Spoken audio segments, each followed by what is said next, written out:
You know, it's funny how we live in a world where everything is counted, from the likes on a post to the seconds it takes for a pizza to be delivered.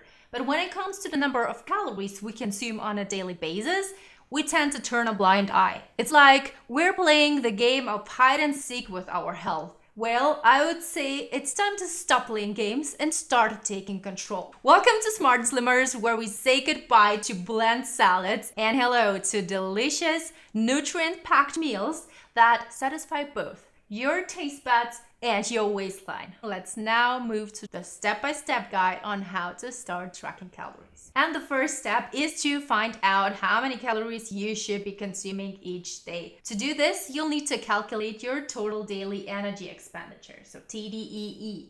Your TDEE takes into account your height, weight, age, sex, and activity level to determine how many calories your body burns in a day. Now, there is a variety of calculators available online that can help you determine your TDEE with ease. Click on the link in the description box where I provide you with a simple one. Now, once you have calculated your TDEE, you will have a baseline number of calories needed to maintain your current weight. From there, you can create a calorie deficit by subtracting calories from it. As a general rule, a calorie deficit of 500 calories per day can lead to a weight loss of half to 1 pound per week. Step 2, and now that you know how many calories you should be consuming on a daily basis to lose weight, it's now time to start tracking them. There are some ways to track your calories, and you will need to find the method that fits you best. Here are a few popular options. Smartphone apps. There are many apps that can help you track your calories, such as MyFitnessPal, Lose It, and Calorie King. I personally use MyFitnessPal with my clients, and every time I will make a video here about calorie counting, it will be this app. I'll always show what you can do with MyFitnessPal. The next method is pen and paper. It's the old school method of keeping a food journal,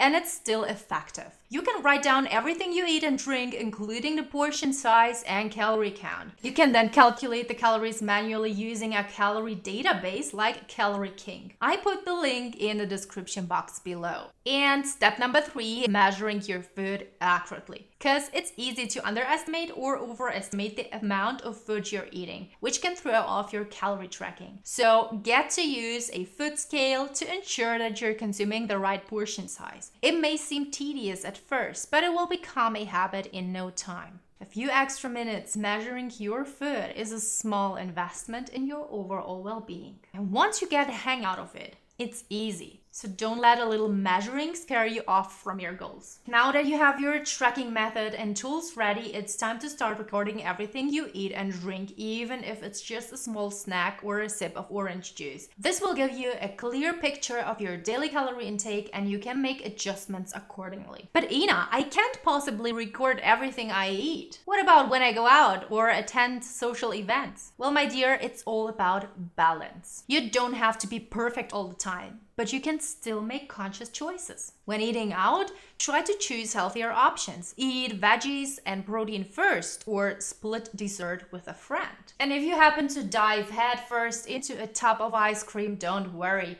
We've all been there, and it's nothing to be ashamed of. Seriously, shame is such a devastating emotion that goes beyond acknowledging a mistake. It makes you feel like you are the mistake, trapping you and blocking solutions. It carries the weight of self-judgment and personal value, hindering growth. Go ahead and enjoy the creamy, sweet goodness to the fullest. But just remember, as with all good things in life, moderation is key. After all, a little bit of indulgence mixed with some wholesome nutrition is the recipe for a healthy, happy life. And now let's go on with step number 5, and that is planning your meals. By planning your meals in advance, you can ensure that you're consuming the right number of calories and that you're getting a balanced diet. It also helps you avoid impulse eating and making poor food choices. Take some time to plan your meals and snacks for the week ahead. Be sure to include a variety of healthy foods such as fruits, vegetables, lean proteins, and whole grains. Don't forget to account for snacks, drinks, and treats, as these can quickly add up in calories. And if you want more details on how to start food planning, this might just be the right video for you. And step number 6, track your progress. Body scales help you to measure your weight loss progress, but it's important to keep in mind that weight fluctuates. So measuring your weight at the same time, either every day or every week, and paying attention to a general downward trend rather than to single weigh-ins can provide a more accurate picture of your progress. Measuring tape is also an excellent tool to track your progress by measuring centimeters lost around various body parts, such as the waist and hips. Tracking your progress in centimeters can provide a faster indication of progress and be more motivating, while tracking progress in inches may take a few weeks to show changes. Also, visualizing the changes in your body over time is an excellent way to track your progress. So progress pictures are great for this, and you can also keep a journal to record your progress. Another great measurement of progress is fitting into your favorite pair of jeans that were once tight can be an incredibly motivating and rewarding experience. And also keep in mind that tracking progress on the weight loss journey goes beyond just the numbers on the scale. Non-scale victories such as a healthier relationship with food, more energy, and improved confidence are also vital signs of progress. And step number 7, last but not least, is to review and adjust on a regular basis. After a few days or weeks of tracking your calories, review your progress and adjust accordingly. Are you meeting your calorie goals? Are you losing weight at a healthy pace? If not, make some changes. You can adjust your calorie intake, increase your activity level, or change the types of foods you're consuming. It's also important to listen to your body and make adjustments that work for you. Always keep in mind that your body's needs are always more important than any number. You're nourishing your body, not the tracking app. So don't listen to the tracking app more than to your body. It's now your turn. Start tracking calories like a boss and slim down smarter, not harder. If you like this video, let me know by giving it a thumbs up. Also, thank you so much for watching, and see you in the next video.